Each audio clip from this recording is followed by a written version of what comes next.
Thank you.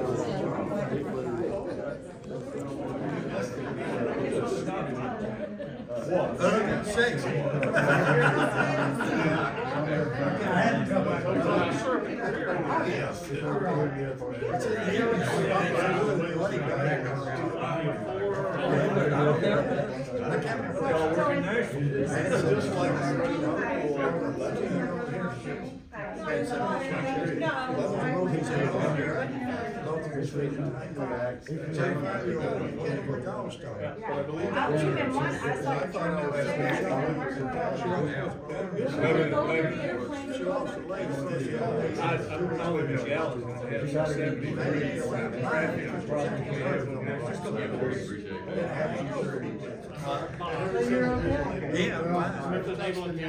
Almost that.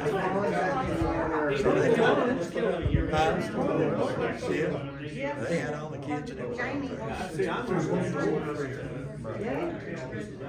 Jamie's boyfriend told you. I said, what are you up to? He said, I'm driving Miss Crazy.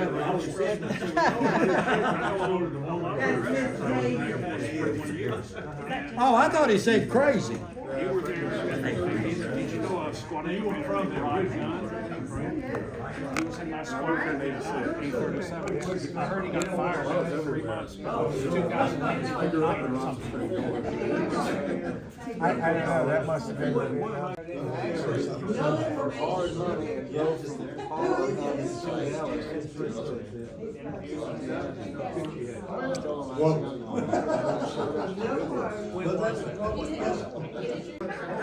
my God.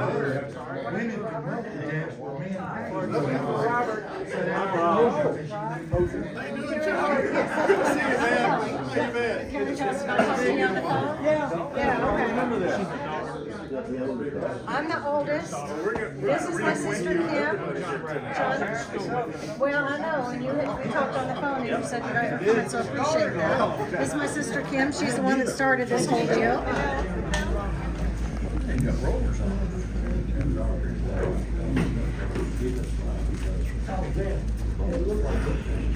I lost Patrick. Oh, you bailing on us, Kim? You want me up front? Is that recording or just? Kenny, you're on the phone with me. Since I'm up here. Ma'am. So we're glad everybody showed up for Kim's event here. All about me. My name is Bob Hill. I work at the local FAA Flight Standards District Office in Nashville. I know a lot of people here. And I've known this fella, Chuck Johnston, for quite some time at meetings and stuff. And interestingly, Chuck has always been, kind of that quiet guy that just sits there and we have a quiet chat, things of that nature, maybe talk about a couple of airplanes. But I never knew anything about Chuck until Kim contacted me about 1.5 years ago. And this originally was planned for well over 1 year ago at one time. She just couldn't get everybody together in one place at one time. So finally it's happened. So this is pretty good. So. Hey, Kim. Yeah. She actually started on about 9 years ago. Yeah, I actually have the date in my folder. When I start a Master Pilot Award or Master Mechanic Award, I put all this stuff in a folder and I make notes for myself because I'll have 15 of these at one time and it's a blur to me. So I'll get confused. Did I order this guy's? Because I've got other things to do.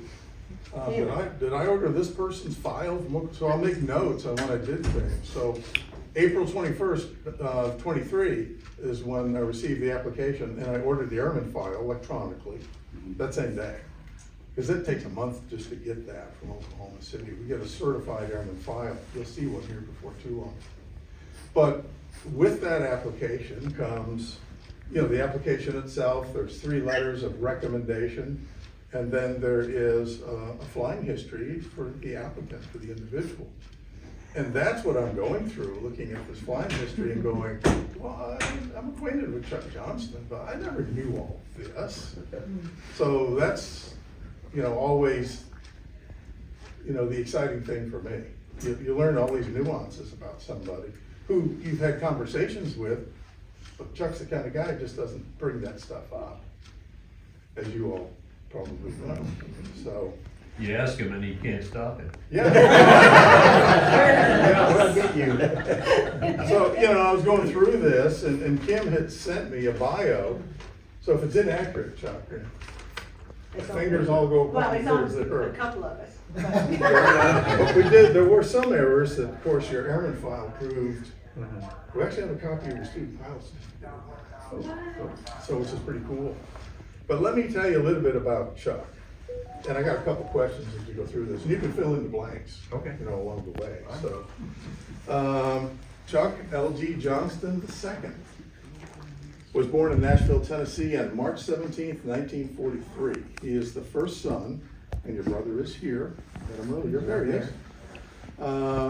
He's the first son of parents who both held pilot certificates.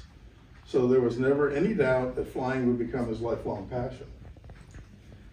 Chuck began his instructional flights in 1958 right here in Lebanon. He was 15 years old when that started. Of course, like most people, you know, flying back then took all you had financially, and today it still takes all you have financially. Nothing's changed. We all went through that, you know, trying to get the money, mowing lawn at the airport, and all those things we did.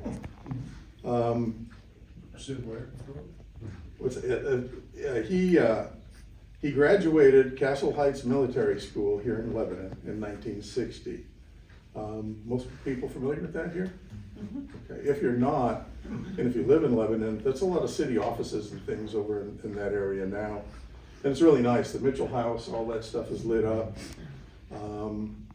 Nice area there, but I think somebody mentioned it was closed in '86. 86. Yeah. So. There's pictures of Chuck in there still. In the restaurant Is that right? area, yeah. Yeah. there's a picture out on the Oh, wall. I've been in that restaurant. Yeah. Yeah. Walk in the door and look at Walk that in the wall. back door. Okay, I'll do that. Well, he graduated Castle Heights and immediately thereafter enlisted in the United States Air Force. Of course, Chuck wanted to fly.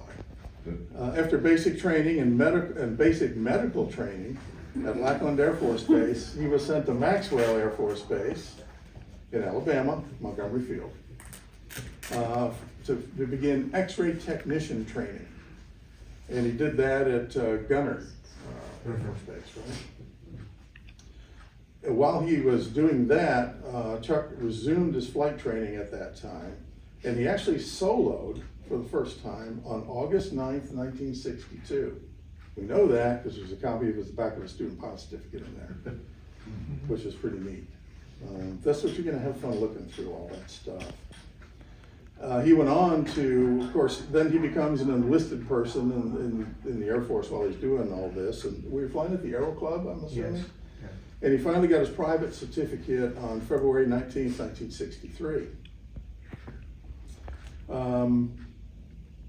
Chuck then attended the University of Alabama, the Montgomery extension down there.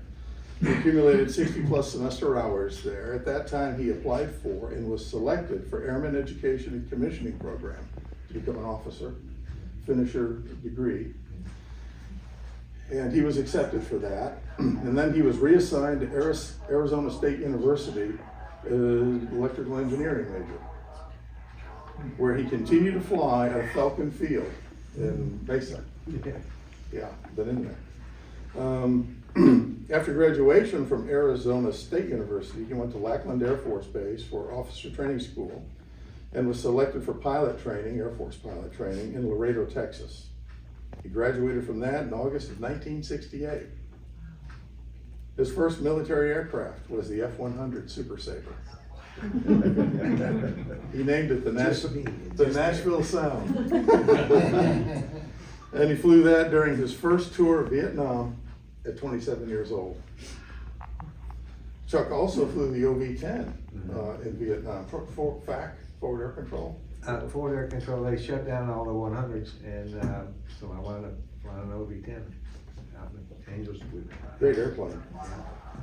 And he flew that. He accumulated 158 hours in the OV-10 in just 2 months in Vietnam. So a lot of flying going on. Then he was selected. He was one of 4 pilots that were selected for a special assignment to Davis Monthan, Tucson Air Force Base, to see if he as a second lieutenant, could master flying the F-4 Phantom. And he did. That was a new training But program. we did get grounded once. Yeah. So then he goes back to Vietnam flying the F-4 Phantom out of Thailand. How many missions did you fly in that? I got 900 hours in there. Not in the F-4? Yeah. It's a lot of time in a jet. In 1972, Chuck was the 8th pilot chosen to be part of the newly formed 64th Aggressor Squadron, Nellis Air Force Base, Red Flag. And I think somebody told me you went to high school did you go to high school in Las Vegas? Las Vegas. Yeah, we all. Yeah, that's what I thought, okay. I remember in a conversation we talked about that. And the one who kept skipping school. Is it Kelly or Kelly or Lisa? Kelly? I passed. I got a 4.0, so hey. During the time there at Nellis, he flew the T-38 and the F-5, the Northrop F-5, which was important in his career later on. And he did that until his retirement in 1981. 20 years and 8 months of service in the Air Force, yeah. Upon leaving the Air Force, he went to Northrop as a test pilot. He was a test pilot for the T-38, the F-5, F-86 as well, Chase plane maybe or something? No, we droned the F-86s and got them ready and then gave them to China Lake, which was gonna shoot them down. Oh. And the F-20. And the F-20. So that means you flew with Mr. Yeager as well, probably. I spent a lot of time with him too, Yeah. but he was nice to me. But I saw him so rude to so many people. Chuck Yeager was a He piece of had- work. You know, he earned everything He in World War did, II. yeah. He earned that. Yeah. But then his ego got him. But I had to check him out in the F-5F so that he could fly the F-20. And he was saying, I see him, he was calling out the guys we were trying to intercept. He was calling them out and he's looking over here and he's sitting right over here. I didn't think so. Yeah, he's, if you didn't know him, he's a bit of a piece of work. Yeah. I only did air shows with him, you know, I'd be flying something and he'd be there. But back in those days, he was flying Gary Honberrier, who I think committed suicide, but he was flying Honberrier's P-51s, glamorous planes Yeah, at the time. yeah. And Bud Anderson was flying too, another airplane.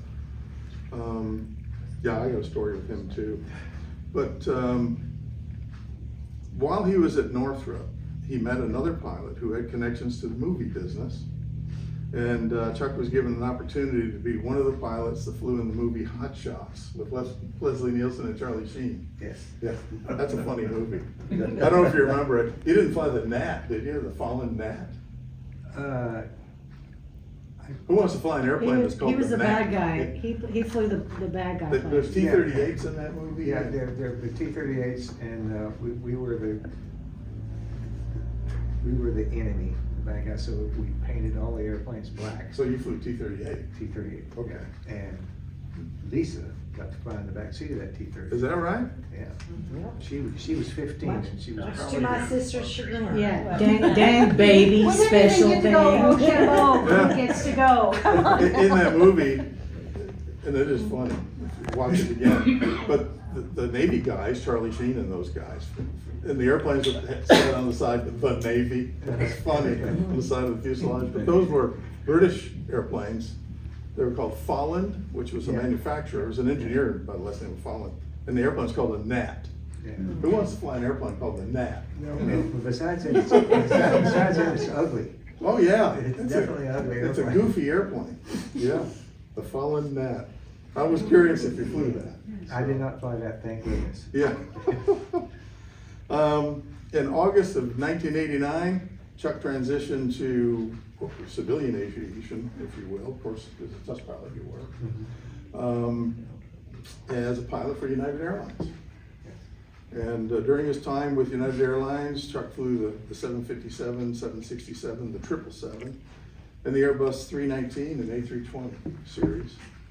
He retired from United in 2003, so you just gave your age away.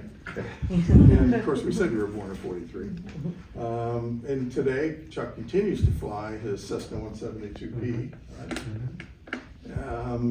It belongs to EA Chapter 863, I think, and is involved very much in the Young Eagle program here, which is great. And his airplane's here in the field. I think some of you went and looked at it earlier today. That was part of the ruse to get him over here, wasn't it? Yeah, that was the trick, so we were gonna come in and Hoofa got the keys to That was actually part of the plan too. But anyway, Wink, wink. Kim closed this out by saying, my father, and I'm sure all your family feels this way, my father is the most amazing person one could ever meet or know. He is my hero and the coolest person I know. I am so pleased to nominate him for this award and look forward to your response. That was to me, of course. So here we are. Here we go. This is officially, the Master Pilot Award is given to pilots who have been a pilot, in other words, from the point of solo, consistently for 50 or more years. So it's effectively today the Old Dude Award. But let's go I've through. got at least another 20 years. Yeah, I keep telling myself that too. Octogenarian flight crew. There you go. Yeah. The first thing I do when I receive an application is I have to order the applicant's airman file. So this is your history, civilian history, not military obviously, with the FAA. Anything you ever did with the FAA that they have is here. Yeah, it's here. And it shows up as what they call a blue ribbon package in the industry. It's actually got a ribbon through it.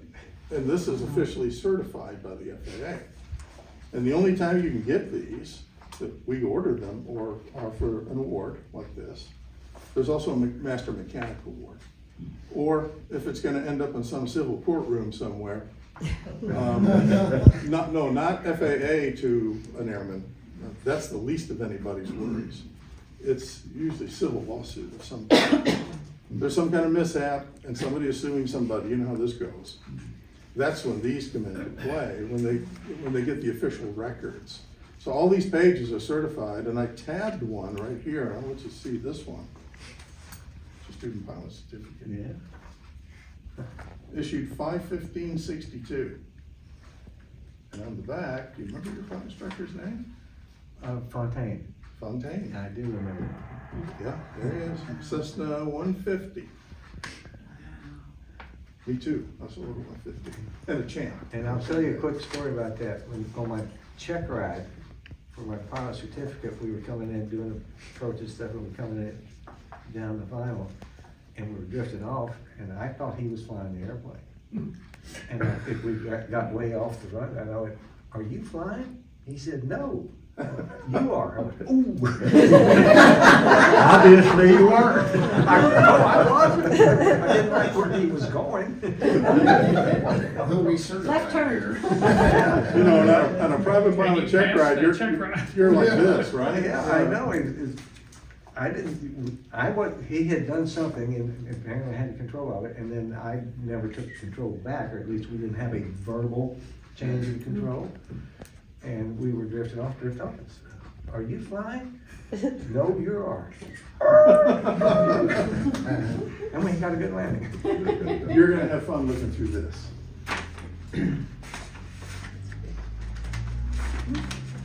I have that same trouble with Trish at times. What's that? I'm trying to figure out who's flying. Yeah. So I'm gonna put that here. Sure. That's going with you. And let's see. We'll put this down here. One of the things we do is not part of the national program, but I have the office manager sign a couple of letters, and I always like to read it, if you don't mind, indulge me. Dear Mr. Johnston, this is spelled incorrectly here. F.A. I'll get you another one. They left out the T, but the T is up there. I can make this happen. I can get you another. I've been told that the T stands for thief. I'll have it mailed. You'll have it mailed next week. Okay. I just gotta get Scott to sign it. On behalf of the Federal Aviation Administration, I take great pride in presenting the Wright Brothers Master Pilot Award in recognition of your 50 years of aeronautical experience as an aviator. This award was initiated by the Federal Aviation Administration in honor of the first pioneers of flight, Wilbur and Orville Wright. In doing so, we are recognizing and honoring those who have contributed and maintained safe flight operations for 50 or more years. Like you, they are the pilots who have brought the aviation industry forward for the enjoyment and benefit of future generations of men and women who will look to the skies. This award acknowledges your exemplary service, professionalism, devotion to aviation safety, recognition by your peers, and the appreciation of countless pilots to whom you showed the way. And it's signed by Scott James. He extends his best wishes to you in your future endeavors. And you know, in reading Chuck's history, I will get you another letter. You know, one thing becomes apparent. Chuck Johnston is a great American. Woo!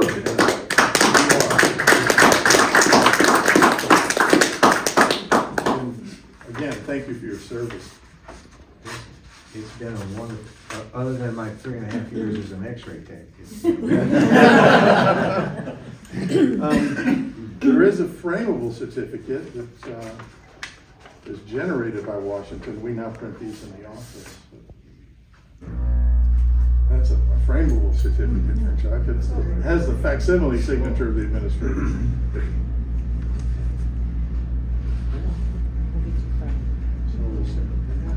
Turn it around. Oh, yes. Sorry.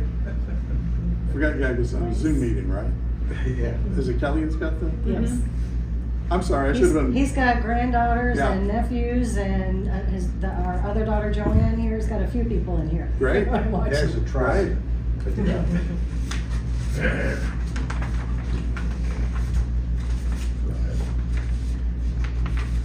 Put that in there.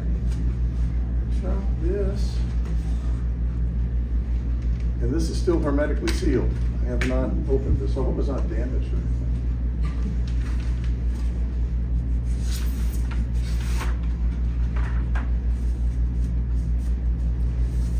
You know, while he was doing some of that, becoming Now, Jim worked with me on this one. But Chuck, it's my privilege and honor to present you with the FAA's Master Pilot Award plaque. Chuck Rat Johnston. Congratulations, Thank you, sir.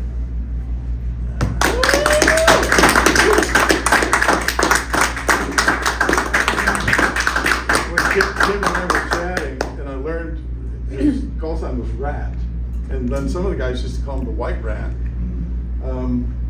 I said, well, what about putting that on the plaque? I can make that happen. She said, let's do that. And I actually sent her the proof of what it would look like, and she went, that's great. that works. I have one more At his thing. retirement party, his, at his retirement party, his gift was a white rat. A Is that live right? white rat that I actually kept for a little while. On the back of the bag. And I read in those letters, one of the recommendation letters, they called him the White Rat because his hair was white. But actually, not to change the subject, but I have an acquaintance, he's 102 years old, B-17 pilot from World War II. His name is John Luckadoo, Lucky Luckadoo. And at age 21 on the Bremen mission in October 1943 was so intense, he was one of 6 airplanes that returned. His hair turned white on a mission, completely white for the rest of his life. Wow. He was that scared, if you will. Yeah. Hello, Charles is working. And when I read about that, though, it made me think of Lucky Luckadoo. I have one more thing. Oh, two more things. Actually, in concert with that certificate from Washington, our pins. I should have given this to Kim. Matter of fact, I think, correct me if I'm wrong, there are 4 pins in here. Master Pilot pins. So you have some for your children. Is that the idea? What was the idea So of it? one is for Daddy, and then Daddy at some point, yours will pass to me. So you may have that. And Joanne, I've got yours here. I will get it to you, Mr. Kelly. Awesome, thank you. Here's Miss Lisa.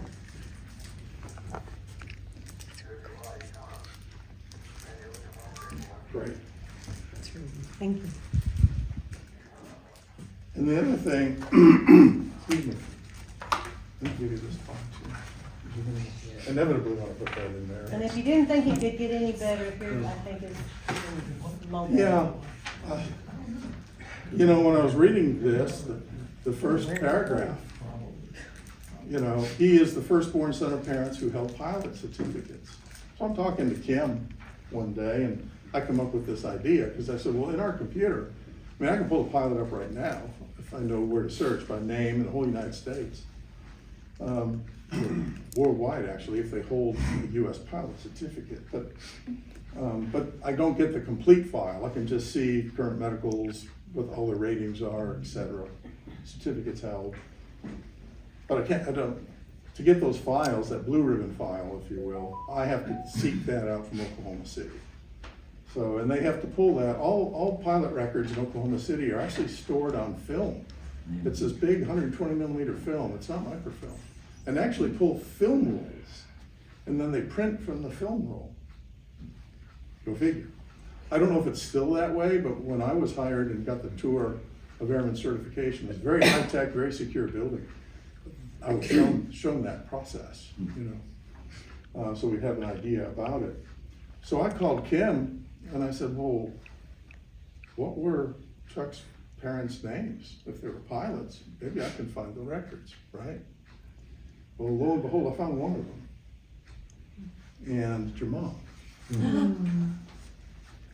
So this really Okay, I need is a the gift. tissue. Yeah, this is a gift for the family. Yeah, I know. And Kim and I talked about this, but you can tell everybody here about the grandma. But this is your mother's flight records, as far as what the FAA still had. And these are the best copies available. And they actually called me about this because, you know, the birth date and everything, it's like, whoa. And I said, well, just send them to me, would you please? We just need them, dang it. Don't let You know, me stick him on. yeah, they're funny about stuff like that, but this is some of the stuff 1944, et cetera. But you can talk about your mom or Kim, but I looked her up a little bit, and there's pictures of her. She was quite in those days, the aviatrix. She was an aviator. When she was flying, the CAA, FAA rules were 3 paragraphs and she memorized them. And the way they told whether or not it was okay to fly was Eastern Airlines flying. If they were flying, it was okay to fly. And I think they would fly in just about any weather. Well, the way that happened, Mother was, we were working at a Berry Field, Nashville, and they were running the FBO there, and Mother was also running the FBO in Memphis. So she would get in that case, I think it was Barack or 140 or Sector 150. She would fly there, which was about a 2-hour flight, spend the day working and fly back. So when she wound up pregnant with me, I flew every day over there. Every day back. Does those hours count? So it's literally in your blood. Yeah. She checked it right there. Yeah, and so she quit flying that trip, that leg, when she was 8 months. And she didn't go back and forth, and then when I was a month old, she said, we're going back to Memphis, back to that, and I'm in her lap. But she quit flying with him when he got where he could reach over and push the throttle in. Well, that was after you came. He didn't spoil it all, did he? Well, I guess this presentation proves, contrary to popular opinion, that your first aircraft was not a Wright flyer. No. I could even with you for that. He did try to find Grams's, but he couldn't find anything on I Grams. couldn't find anything, no. What he So, mentioned to me is that. treasure that, because I doubt I could get it again. Yeah. They will not let this. I mean, that's family, No. yeah. Yeah, that's right. So- Now, Bob had mentioned to me that if when a pilot passes away, if the FAA is told, they delete the file. Yeah. Every bit of history So- that they have on that pilot, so do not tell them when. Do not people tell pass the away. FAA when someone passes away, don't notify the FAA. Because, and I've had this argument with airman certification, it destroys history. You know, Yes, absolutely. I had, reason? It's crazy. I don't know, I don't know. You think that's what happened to But they- Charlie's record? They, Jamie, I couldn't even find the name. You have a new task to take It's on. possible. They said his records burned in a fire in the warehouse in Oklahoma City, I think. I forgot where. That was what he was But, told. well, perhaps, I mean, I would think that I could still pull by name, but They couldn't do that. I tried, you know, but, Well, the majority of his flight was in the Army Air Corps. But he did some on a crop dusting outfit down in Natchez, Louisiana. yeah. But, You know, The FAA. why they purge records and what they do, when you go in, at least my program in the computer system, when I go in there, I can find that individual, that airman by name, but there's nothing there. It's just everything's zeroed out. But I think it's important, obviously, for history, in this case, family history. And quite honestly, that's local history, as far as I'm concerned, right here. It I'd like really- to it really ask a is. question, I'm sorry to interrupt. So, for example, JT, who is Jim's dad and grandpa, JT flew too, how could we, is there a way that we could actually get I don't records think on he ever JT? got his certificate. Well, he flew in the service. JT that she's Yes. speaking about, and Everybody flew watching, out if of this time's community up, I'll report turn on the next with, one. community report. Mhm. They both soloed over there. Okay. And then she went on and went to the war and, you know, Right. was killed. He did not continue on, so he was a grunt. He's a A&P mechanic. He was an A&P mechanic, yeah. Oh. But it's important, one of these authors was working on a book, you ever heard of Roscoe Turner? There's kind of Oh, an yeah. aviation showman, so to speak. Did a lot of things, but I actually was able to go in and find his records. And nobody knew that Roscoe Turner held a seaplane, commercial seaplane certificate as well, single engine C. So, I mean, it's history, it's important, no matter who the individual is. And this underscores it right here. You know, as far as I'm concerned, it's family history, but that is local aviation history that's important to this town. Absolutely, perhaps. that's So, what it is. you know, Mark, I think I'm correct in saying that Mother was the first female commercial pilot in Tennessee. so if any airman passes away, don't bother to call the FAA and go, hey, you know, just don't do it. And the records will reside. in the Check your permanent. front, Karen. Check your front again, you're gonna probably run out of time. I gotta start the next one because it timed out. Well, that's all I got.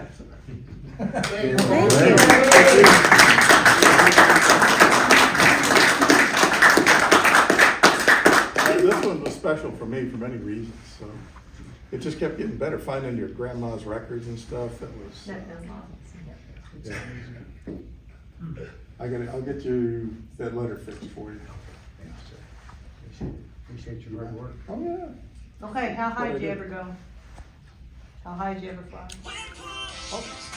And how fast? Sorry, that's a Oh, and grandchild. how fast? Okay, well, those go together. Haley just asked me recently, and I think I told her Let's Mach see. 10. When we, We're right in the middle of a word presentation. when we checked out in the F4, when they brought us back as as second lieutenants, but they can't fly up. And they told me I was, they called me out from Coochie where I was flying the OB-10 and said, go to personnel. And I went to personnel and said, you're going back to Tucson to check to the F4. And I went, no, I'm not. I'm not going in the back seat. And he kind of looked shocked because everybody who came out and got on that floor went in the back seat, and a lot of those guys spent their careers in the back seat of the F4. So I said, I'm not going there, I ain't doing that. And he got back in with me and said, no, this is a pilot AFSC, you're gonna be the pilot. And I said, in the front seat. And he said, yes, sir, in the front seat. Okay.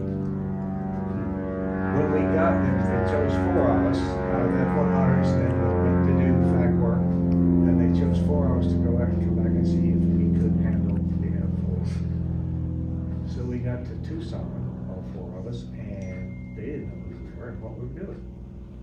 And they said, okay, well, here, and they started seeing our first class was on the back seat. And we were about 20 minutes into this class and said, why are we talking about the back seat? And they said, well, because you're going in the back seat. And we went, well, no, we're not. We are not going in the back seat. So that ended that discussion for the day. And so we went back to the bar and back to our rooms. And the next day, the officer, wing commander, called TAC, headquarters TAC. And headquarters TAC said, no, they're going in the front seat. That brought on the talk, so they didn't have a program, a plan, or anything how to check us out. Put us in the front seat. All of the instructors were trained by Navy pilots in the F4, so they flew on they flew on speed in this huge pattern, on speed all the way around, and they way spread out. And we didn't like that much. The problem was that they were set up for flying on carriers, okay? If you're flying on carriers, ain't nobody out there shooting at you. So you can fly these huge big patterns and fly these long straight ins. You do that into Benoit, you're gonna get blown out of the sky because there's guys on the ground shooting at you. So we did that for about 3 days, and we were in the bar and we were not happy. We said, you know what, let's go out tomorrow. And we'll fly this airplane just exactly like the F-104 or F-100. We will fly 100 patterns and speeds, etc. And we were out for a 4-ship. We came back in and fly. We joined up in echelon, put him over there.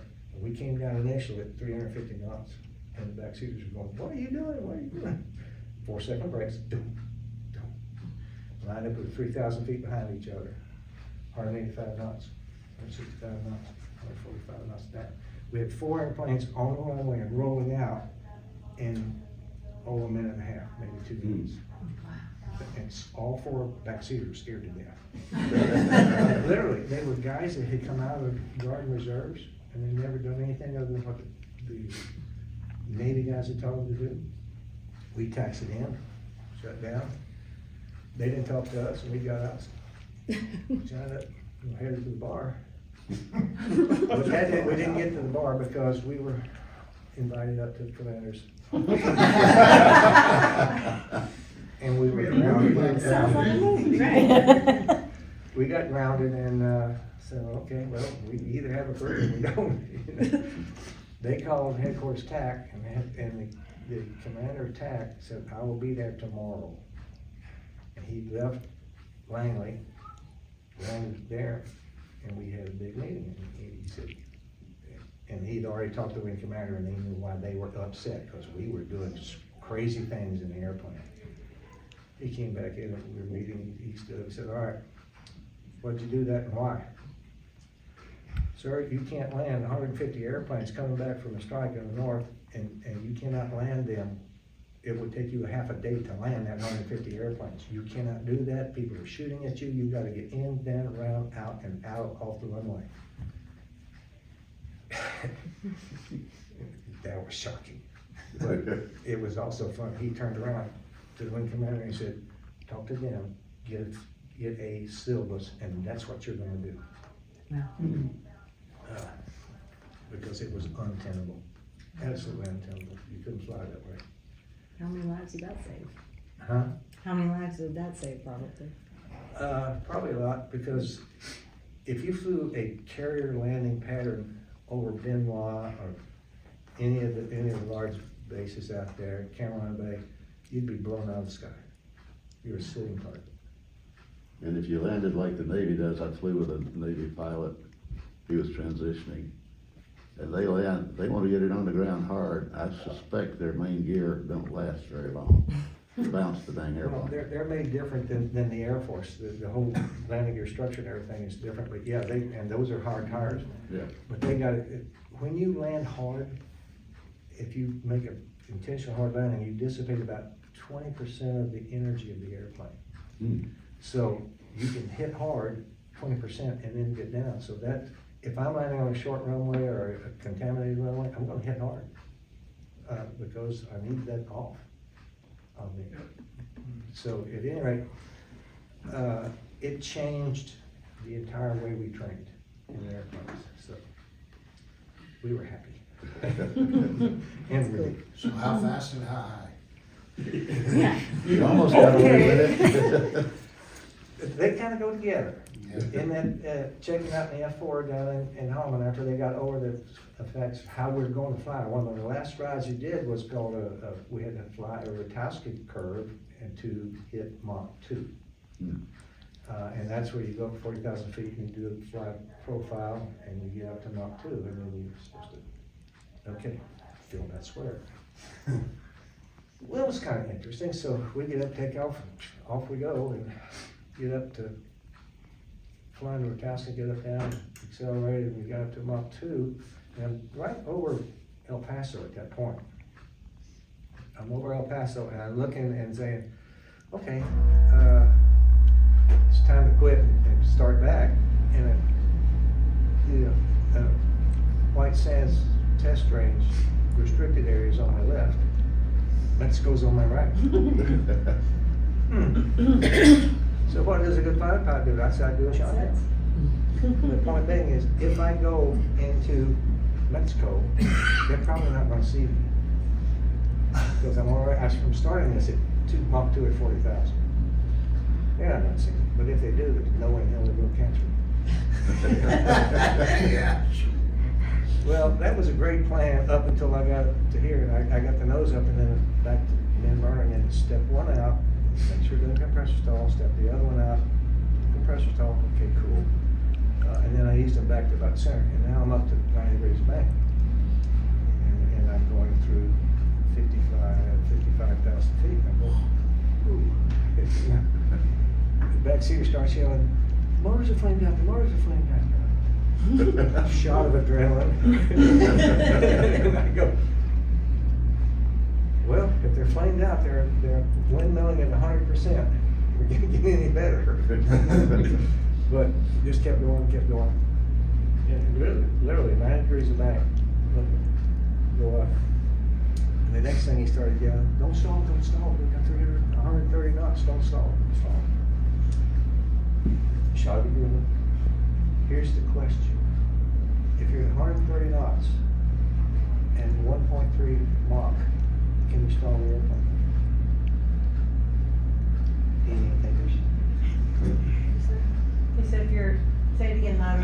I'm 130 knots and 1.3 Mach. Okay. The question is, can I stall the airplane at 1.3 Mach? Yes.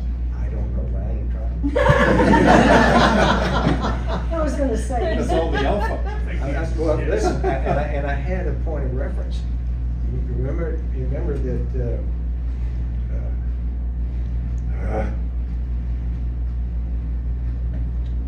lost the 104 rocket, stole it, took it up, because he was mad. Oh, I was talking about Jaeger? Yeah, Jaeger, and he flamed out, lost the airplane, because he tried to fly it, lost it, had to jump out, scratch one of it. It burned really bad. Yeah, so I went on over the top, and I said, I ain't messing with this thing, it knows where it's going. So over the top, yeah, come back. We topped out at 64,500. Holy cow. I don't know what the rule is now, but if you went above 55, you qualified for astronaut wings. I don't know if that's still true or not, but anyway, back down. Well, you beat it, so. Where are those? Where's that at, Bob? I don't think I don't figure that out now. he wasn't gonna admit it. No, we decided, we're talking about it, and said, you know what? We just gonna be quiet about it. Because if we come back and they say, you did what? And then we get grounded, you know, through all kinds of trouble. So we decided we just would not mention how high we got. But it was different up there, really different, because I could feel that all the hair standing up on me. You're 14.7 pounds on you right now? It wasn't anywhere near that up there, because you could just feel kind of floaty stuff. All the stars were out. I could just barely tell the curvature. And I looked down and it's just brown. I couldn't see buildings, cities, roads, couldn't see it. Comes on down, roll out. So, okay, we're gonna be really quiet. I can imagine. And the poor crew chief comes, we get up, open the cabin, the crew chief comes storming up there. What the hell did you do? Huh? No. I said, what do you mean? He said, the airplane's burnt. What? We get out and look around, and he was really upset because he had just finished, the airplane had just been painted, and all the decals, new decals were on. We get out and start walking around, and all the leading edges, paint's burned off, the decals are burned off. They're not rubbed off, no, they're burned off. I didn't know that. Never heard that. And I really felt bad for the guy. I really did, because he'd spent days working on it. We just wiped it out. Re-entry. Beach of re-entry. Yeah, so, Lebanon Trail capsule to see what we need to do. yeah, so that was, and of course, we got to go see the man. The second So, time. okay, another thing, that's where I get it from. Okay, I come by it natural. The second time was, we were at Holloman and a 2v2 with F4s out of our squadron. And we were out doing the dogfight business, and I was coming up over the top, and my ops officer was behind me. It was like, as I came over the top, he was coming up like this, and I started down. He's kind of got the position on me, and I was pointed pretty well straight down, but we were behind it in the burnout. It looked good, it felt good, whatever. So I went fast and I was watching. Three things you gotta know in the air business. Airplanes have a transition rate. They have a closure rate, a wake coming at you, and a pitch rate. You gotta evaluate all that constantly. So I'm coming down, and the nose transition rate across the ground looked good. You know, this looks good. This decided to let it run. I have no idea why. I got level, and it's about 6,000 feet over there, and so probably around 7 to 8,000 in myself. Come down, by the time I hit the bottom and start back up, all hell broke loose. Every warning system in that airplane, every one of them, master caution, terrain, too low altitude, duck temp highlight, can't remember, but everything was orange or red up there. Is that for? F4, yeah, everything was red, and I'm just, you're gonna laugh, but everything, every warning was going. And as the nose came up above the horizon, I'm going, oh, shut up. I know where I'm going, what's going on. And it was a distraction, but up. And got up and realized, okay, I'm really going fast. And so I said, ooh, I'm coming through 30,000, I'm still supersonic. And I'm going, oh, shit. And 4 G's over on my back, did clover leaf, because I'm not going above 40,000. So, and if you can get 4 G's at 40,000 feet, you got some energy. You know?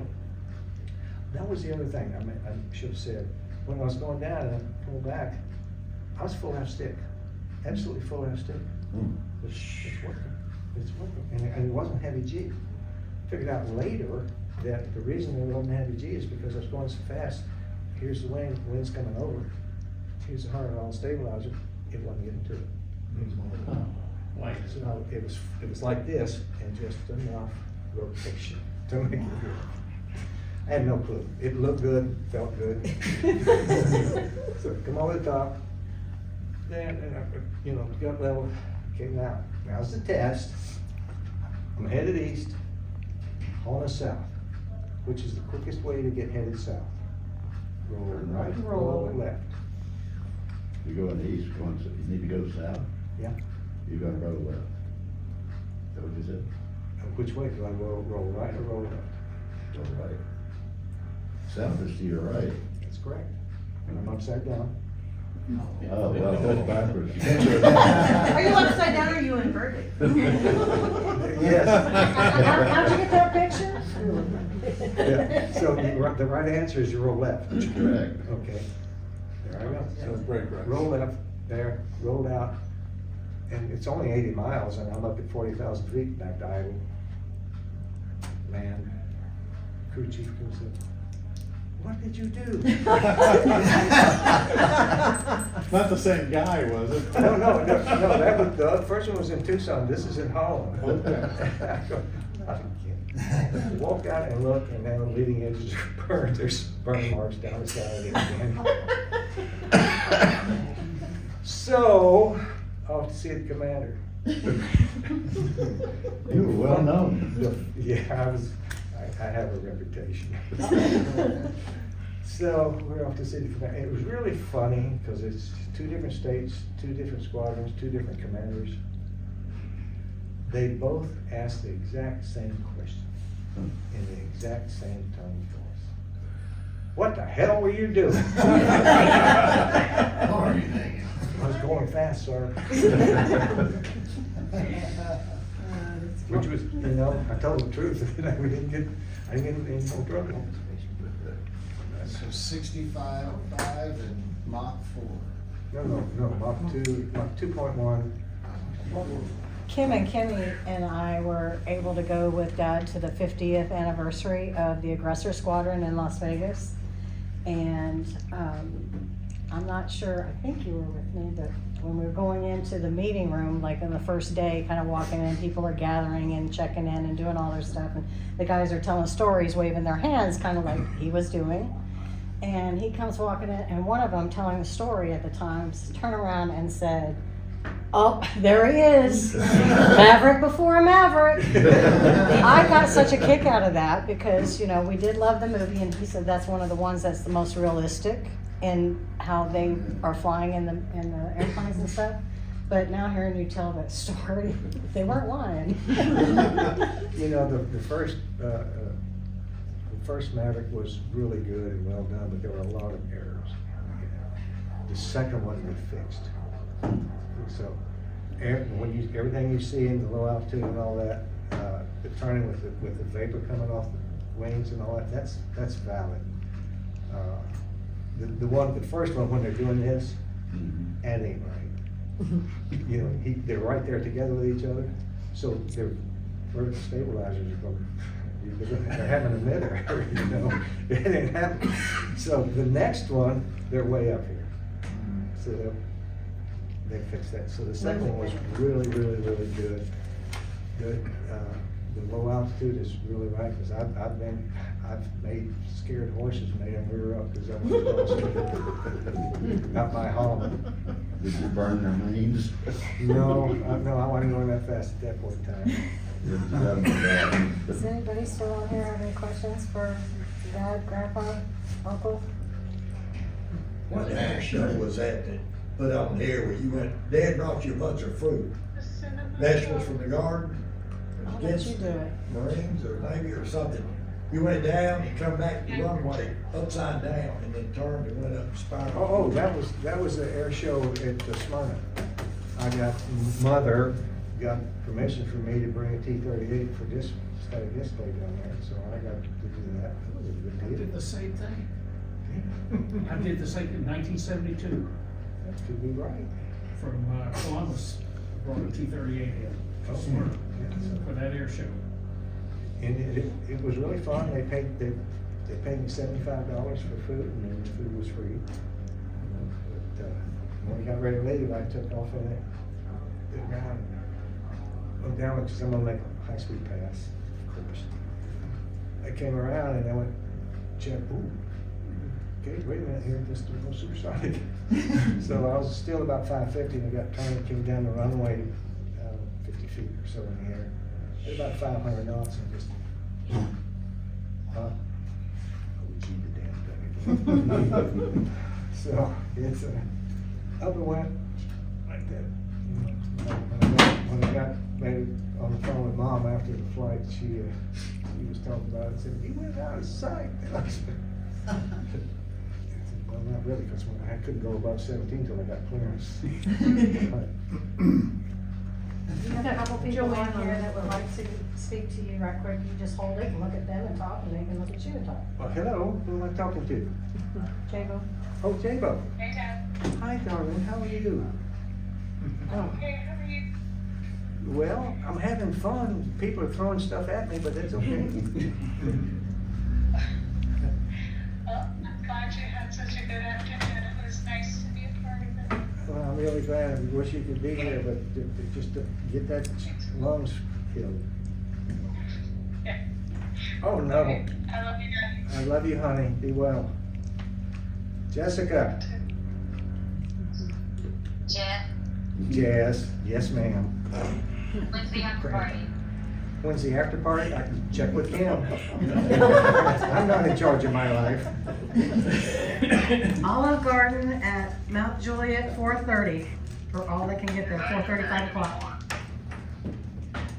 No, I'm not true. What is that? It's much worse. He had 4 daughters. I've got I was gonna wonderful- mention that, in the middle of him getting his certificate in 62, he became a dad for the first time, almost a month later with me. And 65 had Kim, and when you were talking about Laredo, Joanne was born. And in 1976, New Year's baby, Lisa was born. I She know, was it's born, Nella. I went to Vegas to see him. He was teaching air-to-air combat at the base. They were trying to shoot him down with cameras. They were never successful. And he graded them on it. Yeah. This is why you didn't shoot me down. You were just born, you was a baby. I was living in California. All right, I'm gonna give this back. Well, you never wrecked one, Charlie, but now I know you burned a couple. I didn't burn it. He actually landed one on fire once, he told me, he said, here, you can have this one back. Well, you, Your hair looks pretty.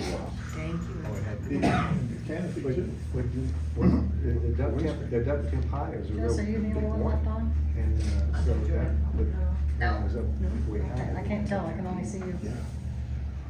Rolls at the time, Mom. Skin friction. Yeah, we're here, crazy here. Oh, Rolls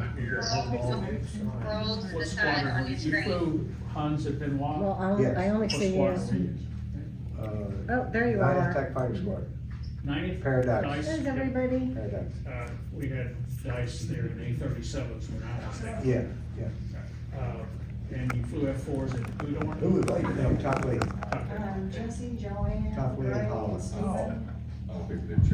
Hey, folks. Well, they're working or out of state or. Wow. Listen, that's some tough living, man. Well, I want to thank all of you very much for taking the time to come and be here with us to give this award to Dad. Like I said, it started 9 years ago when I found out about it. But just been a work in progress. It's finally done, and I appreciate that everybody You came. did good. And I appreciate it.